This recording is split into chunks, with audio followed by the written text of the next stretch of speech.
साथियों, आप सभी लोग जानते हैं कि आप सभी लोग आरपीएफ, एसआई या कांस्टेबल या एनटीपीसी या एएलपी या टेक्नीशियन के फॉर्म भरे हैं। तो आप सभी लोगों को जो नई मार्किंग स्कीम है, जो रेलवे भर्ती बोर्ड ने जो नया नॉर्मलाइजेशन का तरीका है वो लागू कर रहे हैं ये लोग, उसके बारे में जानना आप सभी को बहुत जरूरी है। तो ये इंग्लिश में है नोटिफिकेशन, मैं इसको आपको हिंदी में पढ़ पढ़ के ट्रांसलेट कर करके इसको समझा देता हूं। ये नॉर्मलाइजेशन मेथोडोलॉजी है, नॉर्मलाइजेशन प्रसामान्यीकरण जिसको बोलते हैं, उसका तरीका वो जितने भी आरआरबी के सीबीटी कंप्यूटर बेस्ड टेस्ट है, चाहे वो आरपीएफ के हो, एनटीपीसी के हो, किसी के हो, उन सब में लागू होगा। इसमें क्या क्या रखा है आप वो देख लीजिए। इसमें क्या रखा है, it is notified for all concern कि ये मेथोडोलॉजी जो आपके लिए रॉ स्कोर का नॉर्मलाइजेशन किया जाता है, तो रॉ स्कोर का नॉर्मलाइजेशन करने के लिए यह तरीका अपनाया जाएगा जिसे ये परसेंटाइल मेथड कह रहे हैं। कौन सा मेथड कह रहे हैं? परसेंटाइल मेथड का यूज किया जाएगा, परसेंटाइज तरीके का यूज किया जाएगा। अब इन्होंने सबसे पहले कहा है परसेंटाइल स्कोर होते क्या है वो समझ लीजिए। Percentile score are score based on the relative performance of all those who appear for the examination. तो परसेंटाइल स्कोर वो स्कोर होता है जितने भी उस एग्जाम को दे रहे होते हैं उन सभी के नंबरों के हिसाब से निकलता है। समझिए मेरी बात।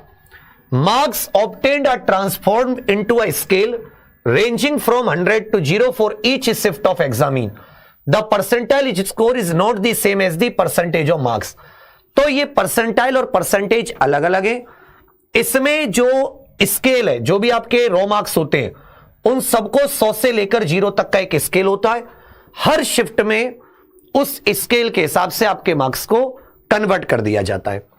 परसेंटाइल स्कोर बताता है कि इतने प्रतिशत कैंडिडेट जो हैं जिन्होंने इसके बराबर या इससे कम, मतलब सेम और उससे लोअर रॉ स्कोर मान लेते हैं, that particular percentile in that examination.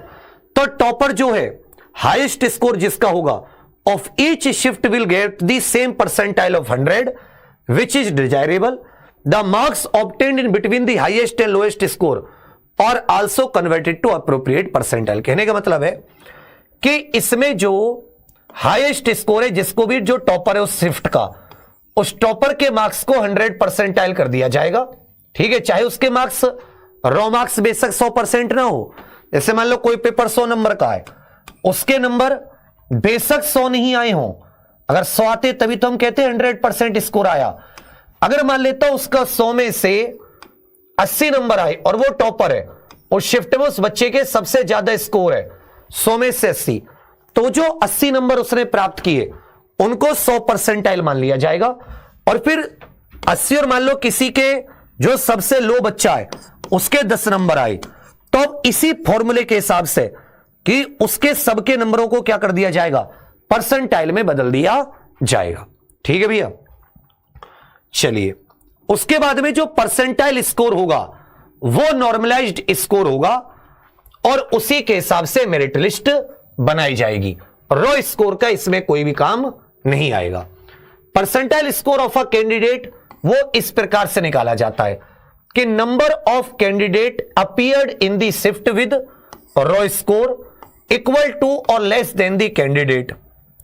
Percentile score जो निकालने का फॉर्मूला है, divided by the total number of the candidate who appear in the shift गुणा 100। इस फॉर्मूले से तो number of candidate appeared in the shift with raw score equal to और लेस देन द कैंडिडेट, जो वो कैंडिडेट है उस कैंडिडेट के बराबर या उससे कम कितने स्टूडेंट्स का रॉ स्कोर आया है, उसे टोटल नंबर ऑफ कैंडिडेट से डिवाइड करके 100 से मल्टीप्लाई कर देते हैं। इस तरीके से परसेंटाइल स्कोर, और इसी के आधार पर इस बार आपकी मेरिट लगेगी। Percentile score for the raw score of all the candidate for all the shift would be merged and shall be called the RRB score और RRC score। अब जितने भी परसेंटाइल स्कोर होंगे सभी कैंडिडेट्स के, उनको मर्ज कर दिया जाएगा। इसी को RRB स्कोर्स या RRC स्कोर्स कहा जाएगा और इसी में जब लास्ट में रिजल्ट निकलेगा इसी के आधार पर मेरिट बनेगी। भगवान जाने क्या नया फॉर्मूला ला रहे हैं। परसेंटाइल स्कोर 5 डेसिमल प्लेस तक किसी भी प्रकार की दिक्कत को खत्म करने के लिए किया जाएगा। और अगर 2 या 2 से अधिक कैंडिडेट का सेम परसेंटाइल स्कोर होता है तो जो किसको वरीयता मिलेगी वो एज के हिसाब से, मतलब जिसकी एज ज्यादा होगी उसमें, फिर भी सेम एज भी सेम होती है तो अल्फाबेट के हिसाब से आपका नाम क्या होगा, उसके हिसाब से टाई ब्रेक किया जाएगा। परसेंटाइल स्कोर से मेरिट बनाते समय याद रखिएगा, वही बच्चे मेरिट लिस्ट में लिए जाएंगे जिनका अगर जनरल है तो 40%, ईडब्ल्यूएस है 40%, OBC 30%, SC 30%, ST 25%। Normalised score जो होगा ईच कैंडिडेट का, वो फिर दूसरे फॉर्मूले से कैलकुलेट किया जाएगा और उसमें इन्होंने यहां पर बेस शिफ्ट इन्होंने एक बड़ा सा फॉर्मूला बताया है, फिर इस हिसाब से बाद में आपके नंबरों को नॉर्मलाइज कर दिया जाएगा।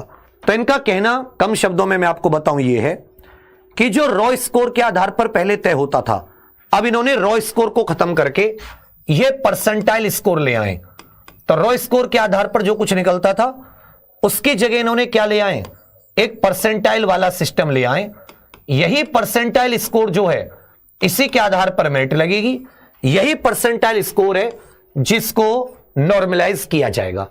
अब भगवान ही जाने इसको लागू करने की क्या जरूरत थी आरआरबी को, पर अब जितने भी आपके आगे आने वाले एग्जाम है, एएलपी का, टेक्नीशियन का, या आप जो भी एग्जाम दे रहे हो, रेलवे का, कांस्टेबल का, या क्या बोलते हैं एसआई का या एनटीपीसी का, उनमें साथी ये रॉ स्कोर की कोई भूमिका नहीं होगी, ये परसेंटाइल स्कोर की भूमिका होगी।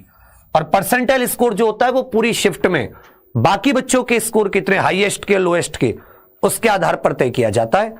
उसी के आधार पर आपका नॉर्मलाइजेशन होगा और उसी के आधार पर फिर नॉर्मलाइज्ड मार्क्स के आधार पर आपकी फाइनल मेरिट लगेगी।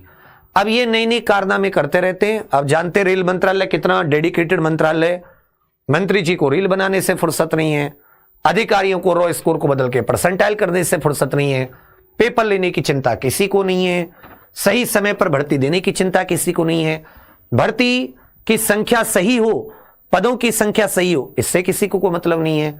तो सब कुछ कैसे चल रहा है, राम कृपा पर। जिस दिन कृपा हटी दुर्घटना घटी। तो अब इनको कोई काम नहीं मिला तो बोले काम कर देते हैं, इससे और ज्यादा, क्योंकि कई ऐसी भर्तियां हैं जिनमें जैसे बीपीएससी वाले हैं अपने उत्तर प्रदेश में, यूपी पीसीएस वाले हैं, वो चाह रहे हैं कि नॉर्मलाइजेशन हट जाए, इससे नुकसान होता है। ये कह रहे नहीं जी, रॉ स्कोर तो छोड़ो, हम परसेंटाइल ले आएंगे, कौन हमारा क्या बिगाड़ देगा। बस यही सब चल रहा है, भगवान ही मालिक है, अब क्या बोला जाए। कुछ बोलेंगे तो तुम्हें देशद्रोही बता देंगे। इसलिए ठीक है, ये सोचो तुम्हारा रॉ स्कोर ना होके ये तुम्हारा परसेंटाइल स्कोर पे सब कुछ होगा। बस यही तुम्हें बताना था। बाकी कोई और न्यूज आएगी तो मैं आपको जरूर बताऊंगा। मेहनत करते रहिए। अब आपकी एग्जाम्स की, कुछ एग्जाम्स की तो डेट आई गई है, बाकी की भी आ जाएंगी। थैंक यू, धन्यवाद, जय हिंद।